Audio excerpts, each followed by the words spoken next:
Welcome back to the 10-second Runoff powered by Culture Media with your hosts, Joe Mitchell, Alec Escade, and producer Magic Mikey Shiaza. He is behind the camera today. We got a new look. How you feel? Hey, baby, Mike. I feel good, man. Yeah, I like this. I do like the purple couch. Still have it for guests if we ever have them, but it's got a more professional feel. Not necessarily lounging around, so I'm a fan. Yeah, but I got booted off camera because of it, but it's Well, worth it. we'll get you another That's the way one. we like We'll it. have to That's why find we got you. this set up. I'll be back. Yeah, we'll have to. Yeah, it'll be a big return when you do. Oh yeah. yeah. Oh yeah. Fans will be begging.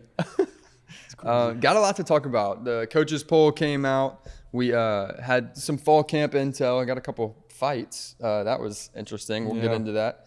A little bit of recruiting news and more expansion. We didn't want to lead the show with more expansion, man. It's happening far too often. Hopefully it's done for right now. Something tells me it's not. But close. But yeah, it's been too much expansion talk, and I just want to talk ball. So let's start with the coaches poll. Yeah, I mean, no surprise at number one, right? We got Georgia. Yeah. I mean, if I'm a coach, that's exactly who I don't want to play. Yeah. So, yeah, that would be my number one as well.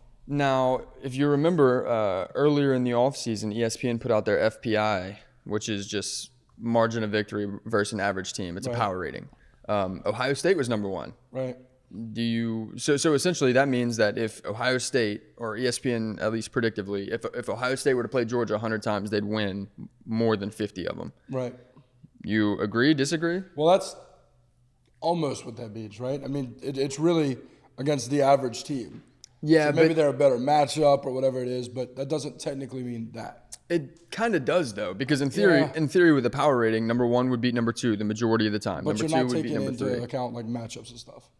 No, not necessarily. But I mean, yeah, no, I mean, but in the coaches poll, I mean, you have obviously coaches, right, voting on who's who. The point is, with a power rating, it's more so stats than it is opinions. Right. So there's lots of numbers taken into consideration. Right. With the coaches poll, it's just the opinions of numerous coaches around the country. Right. But that's the key, right? That's kind of like I alluded to. Like, I wouldn't want to play Georgia if I'm a coach. No. So they said no. But yeah, I mean, that's everyone and their mother knew they were going to be number one, right? So how about this? So Georgia comes in at number one in the coaches poll, preseason coaches poll, with 61 first place votes. Michigan comes in at 2 with 0 first place. Yeah, I mean votes. that's another thing. I mean, if you look at the first place votes, I mean, there's 2 other teams in the entire country that have first place votes. Yeah. And number 2 is not one of them. Yeah. I mean, That's weird. Yeah. It's a little odd. So at number 3 is Alabama, 4 first place votes. Number 4, you go back to Michigan's division, the Big Ten East. Right. Last year of divisions in the Big Ten, by the way. But Ohio State, they got one first place vote. Yeah. Well, go ahead and round out the top 5. And LSU comes in at number 5. yeah. So with no first place votes, just to reiterate. Yeah. I mean, to me, right, this looks kind of like my rankings would look. I'm surprised they split up Michigan and Ohio State. Yeah. They never really do, ever. Every time some crap like this comes out, it's always Michigan, Ohio State in whatever order they are. So what about Alabama? You wouldn't have Alabama at number 3, would you? No, probably not. I have them a little bit lower, only because of the question mark at quarterback. Yeah. But the problem is, dude, I mean, they're the most talented team in the country. Yeah, it's not close. Yeah, and so you can't really have them any too much lower. I think they're still top 5. I guess I'd have Ohio State above them, but I also feel like not also. I mean, that sounds dumb, but I feel like if Bama and Ohio State played today, Bama would win.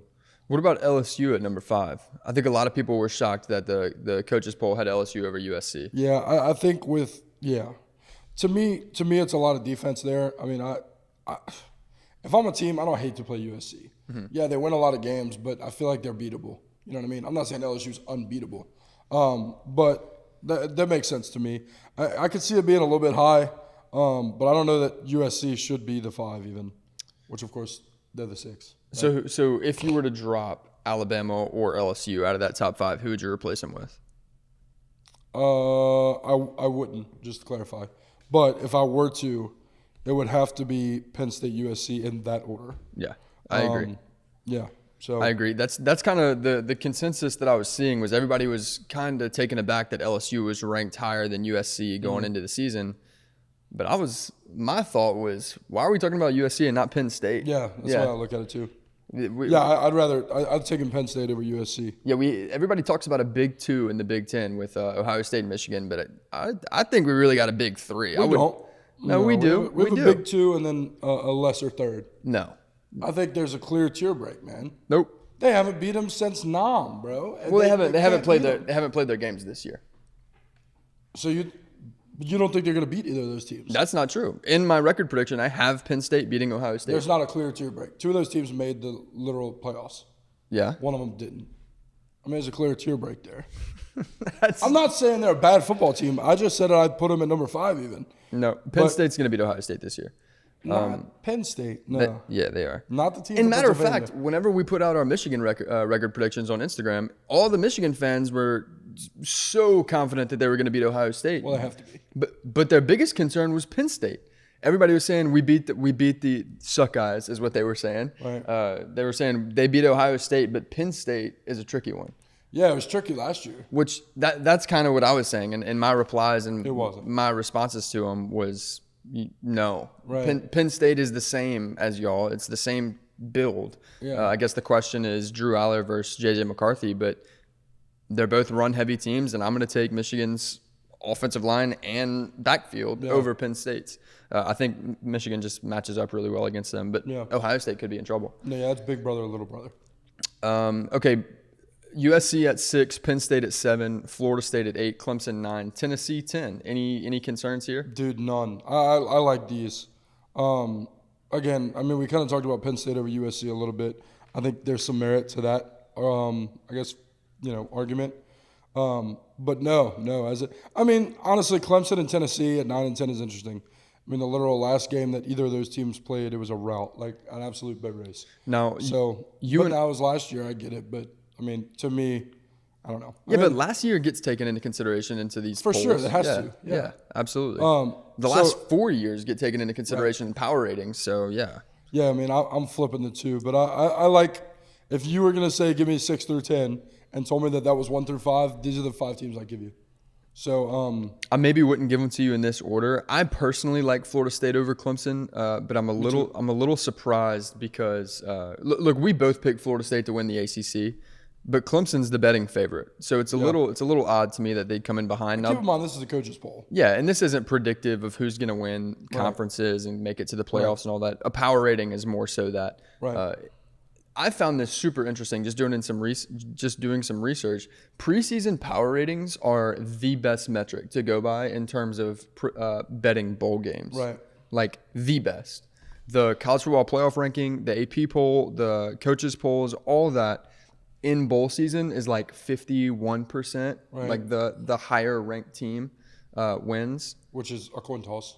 A coin toss. Right. But if you look at preseason power ratings, whatever team was power rated higher in the preseason wins 59% of the time.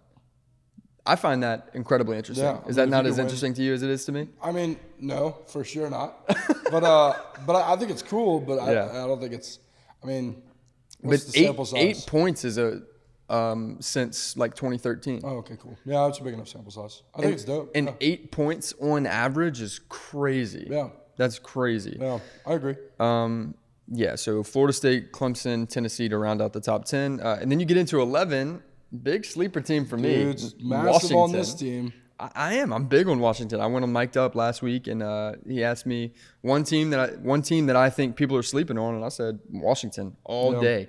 That receiver room, the quarterback there. I know Austin Reed technically led the country in passing last year, but Michael Penix Jr. led the Power 5. He was number 2 and shared a conference with Caleb Williams. Right.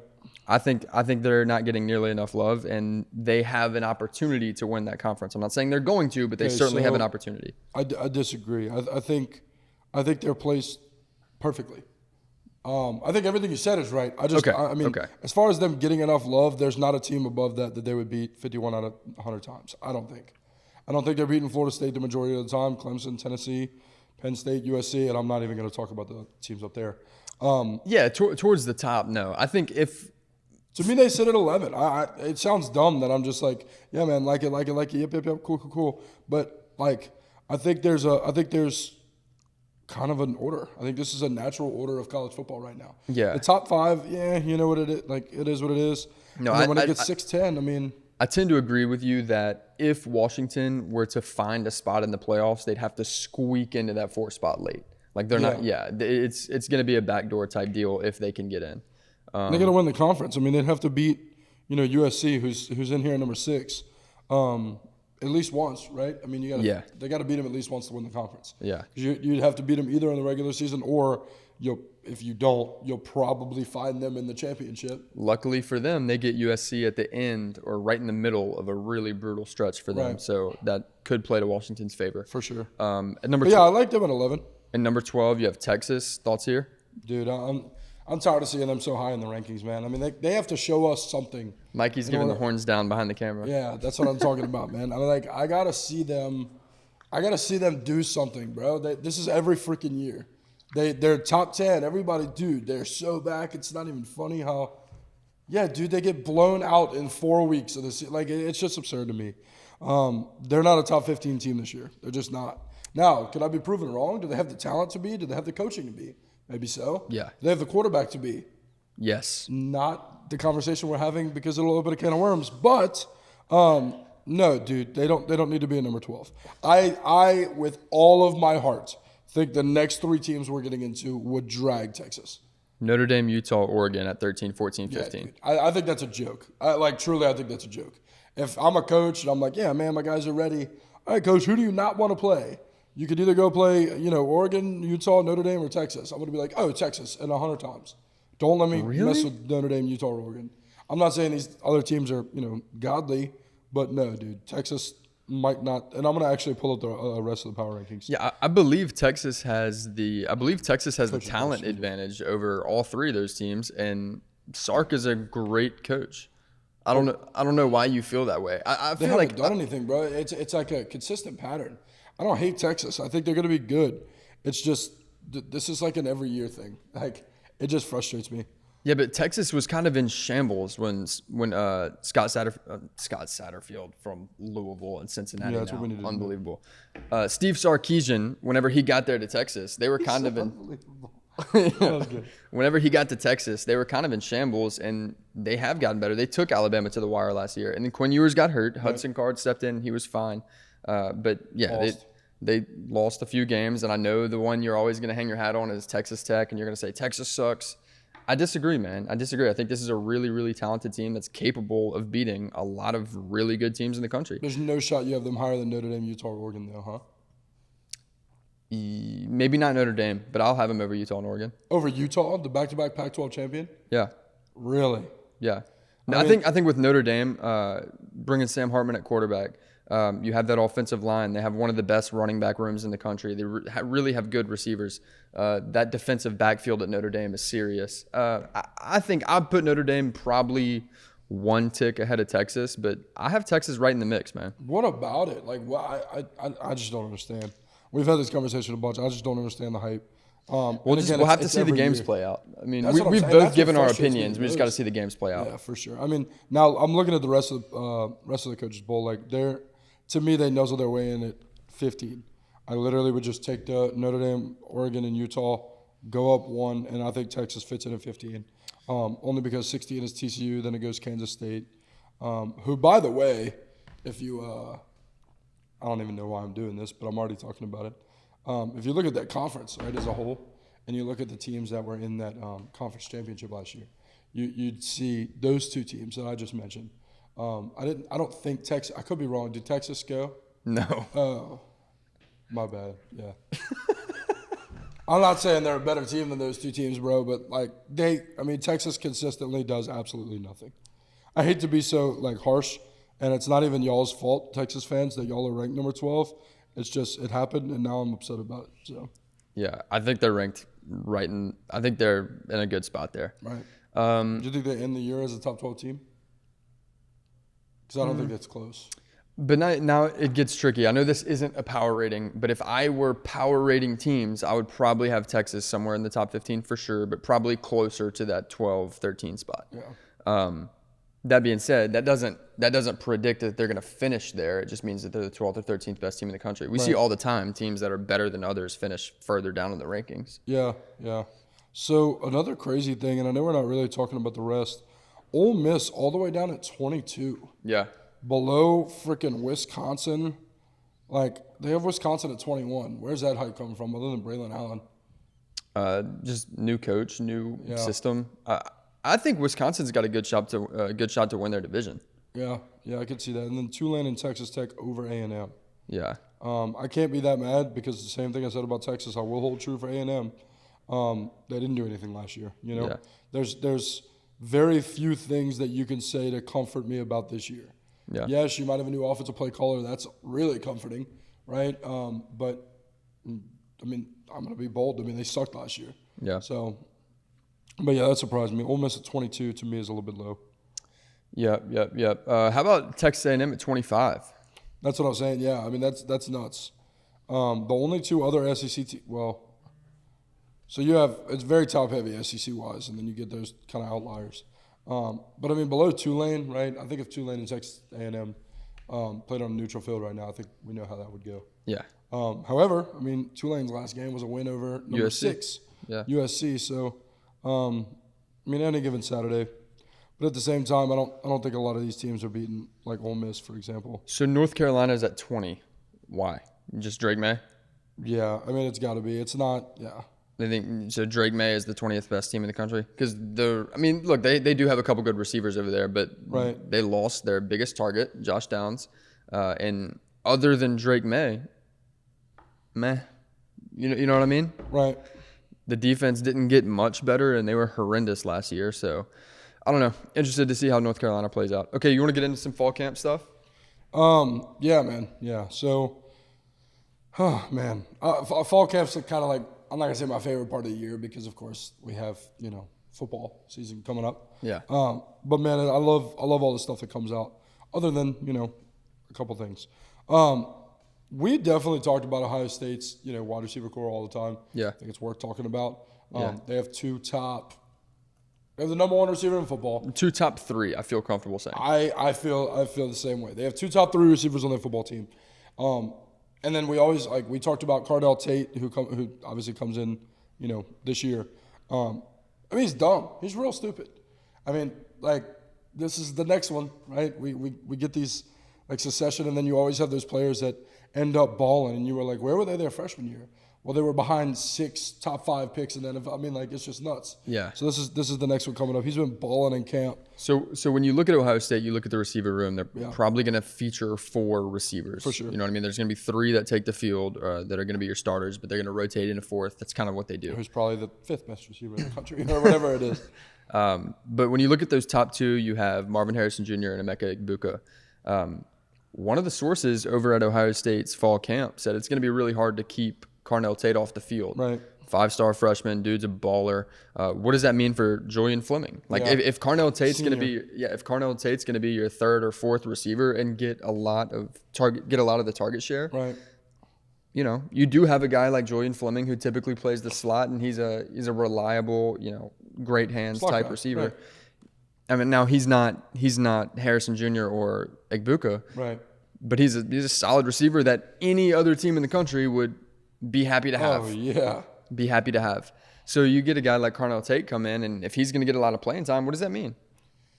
It's interesting because you have a freshman coming in taking the spot of a senior, but that's how it goes, bro. When there's true talent coming in, It is what it is. There's no seniority at a team like Ohio State. It's the best players going to play. That's how it should be. No, for sure. But I mean, at some smaller schools, you still have that, right? But Ohio State's trying to compete for a national championship. And I don't think Carnell Tate's going to be I don't think he's going to be on the field for the first snap. Right. I think Julian Fleming probably is still that 3rd sure. receiver, but Carnell Tate still has it that way. Yeah, Carnell Tate's he's going to get a lot of playing time. I think he's going to open some eyes. This may not be his breakout year, but hey, in the next 2 years, he's going to have his breakout year. He'll be the next JSN. A lot. I mean, yeah. Yeah. That's how it goes, man. But yeah, as far as hard to keep him off the field, I mean, he's not going to start over the other 2. Right. So that's not a problem. But yeah, it's Julian Fleming that's going to get the short end of the stick there. If anyone were to get it, it would be Fleming. Right. But again, still a super talented receiver. Any team would be happy to have him. But again, when there's crazy talent like that coming in, it is what it is. So let's go directly all the way south. Yeah. From Ohio. Switch scenes here. Yeah. Fall camp at LSU. Got some players over there. Obviously, they're getting a lot of love. Come in 5th in the coaching poll preseason. had a fight break out at practice. Went all the way to the ground. Bunch of guys throwing punches. Players ejected from practice. Brian Kelly losing his mind. What's your take there? Yeah, so, I mean, just to name some of the names, I mean, Malik Neighbors, who's regarded as another top 5, top 10 receiver in the country. Kyron Lacey, who kind of broke out as a transfer last year. Harold Perkins, who's regarded as a top 5 player in the country. Yeah, arguably from a lot of ESPN names. The best defender. Yeah, the best, potentially the best defensive player in the country. Yeah, he's got the best odds, Heisman odds as a defender, which usually means best defender. I mean, and then a 5-star transfer, Denver Harris. If you're an LSU fan, that's not the names you want to see tangled up in whatever they were tangled up in. Like you said, quote, big fight, punches were thrown and taken to the ground. Like, it's ridiculous. So reports said it started inside and was brought outside. Like, this seemed like a whole, like, throwdown. Yeah. So I think a lot of people just, scrolling Twitter and kind of looking at message boards about this, a lot of people kind of have the idea that camp fights are great. It shows that your team's competitive and this, that, and the other. And that can be true on certain occasions. Like, if it does get a little chippy and it gets really competitive and people start running their mouth, yeah, it does get to a point where sometimes punches are thrown and it lasts like that and it's over and they get to control the situation. If this was started inside, went outside, people were being taken to the ground, you have some of the best players in the country not returning to practice after. That's dead, bro. Yeah, that's a different thing. Yeah. That's not the fall camp fight you're looking for. Right. You pushing guys and stuff is healthy, right? Like, you get beat on a route and, like, throw it. I mean, whatever it is, right? But this is, I mean, not only uncalled for, but, like, I'm not going to say, like, eye-opening and, like, trouble, but, I mean, Brian Kelly thought so. But, again, like, you and I spoke off camera, like, that's kind of coach talk, right? Yeah, like, it's coach Man, speak. We just don't have any leaders. Nobody has stepped up, like, but to an extent, right, that's kind of true. Who's going to be the guy to rein him in? Hey, man, like, we got big goals this year. We're not doing this crap. Yeah. God forbid one of them, whatever happens, right? Gets taken to the ground, tears an ACL. I mean, whatever the heck it is, like, that's dumb. Fall camp, of course, is going to get chippy, like you said, but this is uncalled for. Yeah, especially with guys like, and this isn't to single anybody out, but if you look at LSU's team, like, the leaders on that team, the leader on that team is supposed to be Malik Neighbors, at least on the offense, and obviously the quarterback, Jaden Daniels. Right. But Malik Neighbors is looked at as the leader of that offense. If you're involved in this and getting taken to the ground and all that kind of stuff, like, that is a little bit, The problem is, in my opinion, and this isn't a shot at Malik Neighbors, but in my opinion, I think he is looked at as a top 10, top 15 receiver in the country because he is such a good run blocker. He's a good route runner, and he's just that leadership personality on the team. But when you look at LSU's receiving room, I think there's a couple guys more talented than Malik Neighbors. Yes, I'd agree. Like, I think Brian Thomas is really slept on. I think he's got the height. I mean, he's a really good receiver. You look at Kyron Lacey. I know he was involved with this, but he's one of the faster guys on that team. He had that outstanding catch in the spring game. Why you act like it was a drugs thing?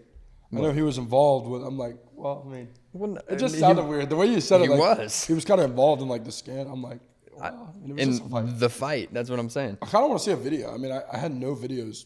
Yeah, I haven't seen one either. But the point is, if your main staple is that you're a leader on this team, like, you better be a leader on this team. Yeah, and then, I mean, Kelly even ripped the coaches. Like, how do you let this break out? Like, what are we doing? I mean, I kind of understand it, right? Now, of course, there's a little bit of blame that falls on, I don't know, the head coach. Yeah. But yeah, I mean, I just think it's lame, bro. When you truly have a team and everyone in that locker room is bought in, which if you're at LSU, I mean, damn it, you're bought in. Yeah. It just came out to their top 5 coaches poll. Like, but I mean, they knew that, right? They know they have real legit playoff aspirations. Like, I know tempers flare because of that, right? The high expectations. There's shoes to fill, right? Especially at a university like that. But damn, bro, like, you're playing for more than just you. Yeah. I mean, that's why fights break out, no matter what. Yeah. You're not defending, unless it's self-defense and stuff, but it's individualism. Yeah. That's not what you have on literally a team. Yeah. So it's lame as hell to me, honestly. But, I mean, I haven't seen any reports of injuries. I mean, I guess that's something. Me either. But damn, yeah. I mean, I don't know. The problem is, too, another thing with, like, guys like this, like our age and even younger, like, this can't continue. Because now those guys are pissed. I don't know if they made. I mean, it sounds dumb because I'm getting like on the emotional level. But like, you can't go to practice today and continue the same crap. Yeah, I agree. Like, oh, they stayed chippy today, and we saw another. Like, no, bro, that's got to be nipped in the bud. I agree, but look, Foster Moreau went on Bussin' with the Boys several months ago, right? And he was telling stories about how when he was at LSU and Fournette was there and all that kind of stuff, the culture under Les Miles was kind of that they like planned out fights in the locker room. Right. They were like, okay, at practice today, this guy did this yesterday, like we're jumping him. Right. Like, that's not something you want in your program, and if that is where it is now, that's no good for LSU. Yeah, I mean, if you look like on YouTube, you look up like Big Cat, like the drill that is. Yeah. Like the most famous videoed Big Cat drills are all LSU. Dude, there's a fight every third rep. It's offense versus defense. Everything's good rep. Everything's good rep, fight. But that was all from that era that Foster was talking about. I'm with you. But my point is, I mean, again, you kind of see it. I mean, we see it in the pros, man. Like, things get chippy. You're talking about grown men who are running 1,000,000 miles an hour towards you. Like, stuff happens, right? Well, they're testing their strength and their pride and everything against each other. And when you are a grown man doing that and you lose or you feel like you were, not given a fair advantage, like tempers fly. One of the baddest dudes in the country and get made fun of, like that's tough. But yeah, man, the biggest key is here, of course, sounds dumb, but nip it in the bud, bro. Like, you're in fall camp, season's like starting to ramp up. You're not trying to have guys like this getting hurt or whatever it is. I think that's a problem that needs to get fixed immediately, but I don't think it's going to take as big of a toll on the season as people are giving. Oh, no. That being said, they got to figure it out before game one because they get Florida State, who is recruiting out of their mind. Oh, yeah. Now, of course, none of those players are going to be on the field. Yeah, not this coming year. But we've already talked about this game. We think it's going to be a really good game. Florida State is fantastic. We both have them winning the ACC. Yeah. But look, if we're going to talk about recruiting, you want to lead this off? Yeah, I mean, Florida State's going nuts. I mean, it seems like every time I look up, and I will be at that game, by the way, just to clarify. Okay. I was talking about it this morning, about to book the tickets and everything. But, yeah, dude, they every 5-star that's ever committed in the last, like, freaking 2 weeks is going to Florida State, it seems like. In Georgia. That's not true. Yeah, I know, but it seems like it. And the biggest key to me, too, is they're flipping people. Yeah. Like, they clearly have a great culture going on down there. We're going to talk about them doing some other crazy stuff, like, as an organization here shortly. But, dude, I mean, you look at what they're doing in the ACC, and I'm not going to open it yet, but, like, they come to the SEC with the recruiting base they already had. People want to play in the SEC. Like, and you that's did. Nerving, bro. And you did open it. I opened it too, yeah. I mean, it, like, bad. Well, before we get there. But my point is, when you have a top 4 class and you're possibly coming to the SEC, yeah. So, but yeah, man. I mean, 2 5-stars in the last week. So right now they have in their recruiting class right now, at least holding commitments from is KJ Bolden, the number 1 wide receiver in the country, Landon Thomas, the number 1 tight end in the country, the number 3 quarterback in the country. I'm gonna practice his name before I say it on here. Luke Cromenhock. That's what we'll go with. And then Charles Lester, 4-star corner. He's 4th in the country at his position. So, yeah, I mean, they're recruiting out of – look, what was it, 3-4 weeks ago? They weren't in the top 15 in recruiting classes. They're overall in composite ranks. Now they're sitting at 4 in both. Yeah. I'm about to they actually have another one that's not showing on here, so I'm about to get that. Let's see. 247 top recruits. Yeah, and that's the crazy thing too. When you're talking about 5-stars, it can happen so quick. You have a good class, you're like, man, all right, we're excited. You know, we're top 15, whatever. Well, a couple things fall in your court, and you're like, yeah, no, we're top 5 now. And like real quick, fast and in a hurry. They also, I don't know. Okay, so KJ Bolden.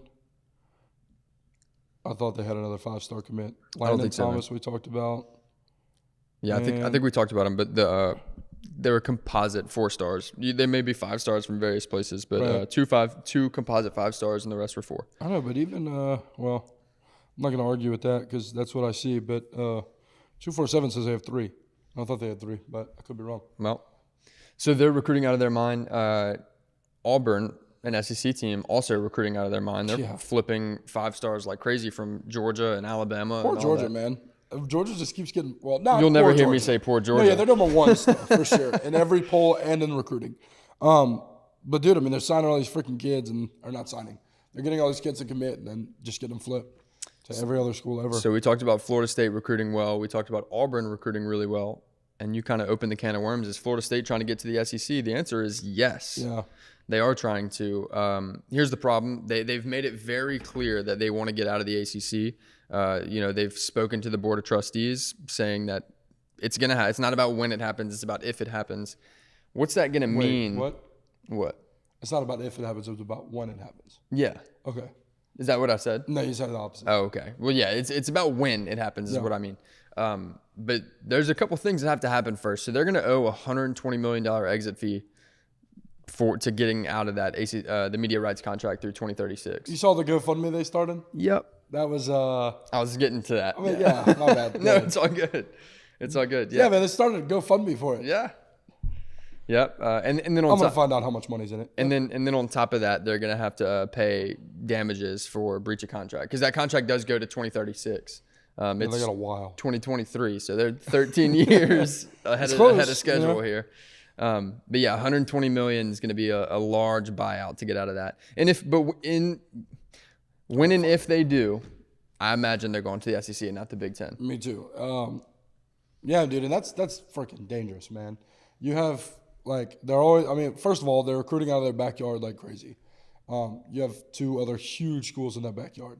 One is in the SEC. One is in the ACC with you. I don't know what Miami's going to do, but really care less. UCF's in the Big 12 too. I know they're not the Big Three of Florida, but that doesn't matter, right? I mean, it does matter. Not matter. No. Not when it comes to recruiting. I mean, nobody's going to go to UCF. At least now, but if the ACC ends up crumbling and Florida State's not in the Big Ten or the SEC and UCF is in the Big 12, who is established at this point, they maintained their conference. They got Oklahoma and Texas taken, and then they went and got a bunch of teams and said, no, we're not going anywhere. Right. They may not be to that same elite level as the SEC and the Big Ten, but they're at least established. So Florida State, they always have a conference. Yeah. Florida State's got to find a way to get into the Big Ten or the SEC. Yeah. Yeah, and that's how it is for everybody. And same for Miami. Yeah, immediately following almost. Yeah. Because again, when you talk about recruiting, that's what's so scary about what Florida State's doing. One, they're really making a push to start being like a real blue blood. Mm-hmm. Two, recruiting wise. Two, it's a whole lot easier in the SEC. These 5-stars would rather play SEC ball than not, right? And I mean, that's dangerous. You say that, but Florida State's flipping people. From Georgia, yeah. I'm with you though. But I think your general. point is well taken. Right. Yeah. Yeah. So that's something to keep an eye on. They have till what's today? Today's August 8th. They have till August 15th to make the switch if they're gonna try and play in 2024. Right. Now let's talk about our favorite thing in the world, dude. Yes. The college football playoff. Or no, I'm kidding. No. The 12-team format with 6 No, that is bids. yeah. I mean, that's you mean the one where 6 conference champs get in? Because that's my favorite thing. No, we've talked about it so much, but there's been more news since we left or since we last delivered a show to y'all. There's more expansion. The Pac-12 it's the Pac-4 now. There's only 4 teams left in that conference. Arizona The State. 4-pack sounds better. Yeah, the 4-pack. Yeah, the 4-pack. Arizona State, and Utah all going to the Big 12. I think is Utah just going to make the switch and run the Big 12 now? Yes. With Texas and Oklahoma leaving? Yes. Now, I don't want to do this to you, but I have to. They would have ran it with those 2 teams in there too. No. Utah's a better football team than Texas, and it's ready? You ready? Last year? Not close. Last year they were. Yeah. What about the year before? They've been a better program in the last 10 years. Okay. They're not better this year? Yeah. No. They've been a better program in the last 10 years, right. But I think in terms of which way the team is trending, I think Texas and Oklahoma are trending back up. Oklahoma's got 1 million playoff appearances. Yeah. It's a team that took a couple year hiatus. Utah has from 1 million elite. top 30 classes. Texas is always top 10 in the classes. They still beat them. Yeah, I'm not saying Utah is a bad program. I'm just saying Texas and Oklahoma are good and coming back up too. Regardless, those 3 schools go to the Big 12. Yeah, Utah. But to answer your question, with them gone anyway, because that's already inevitable. Yeah, they'll run the Big 12 again, unless Colorado. No, I'm playing. But yeah, they're gonna. Oh crap! Is it gonna stay 12? Is that how? No, it's going to go up a little bit. But I'm sure they won't change the name. Anyway. Yeah, it's going to go up. It'll be what, 13, 14? I'm not going to list all the schools, but they added 4 last year. They add 4 again in 2024. That's right. So. They added It's a joke. Yeah, I mean, to me, right, they immediately enter that conference as the best team in the conference.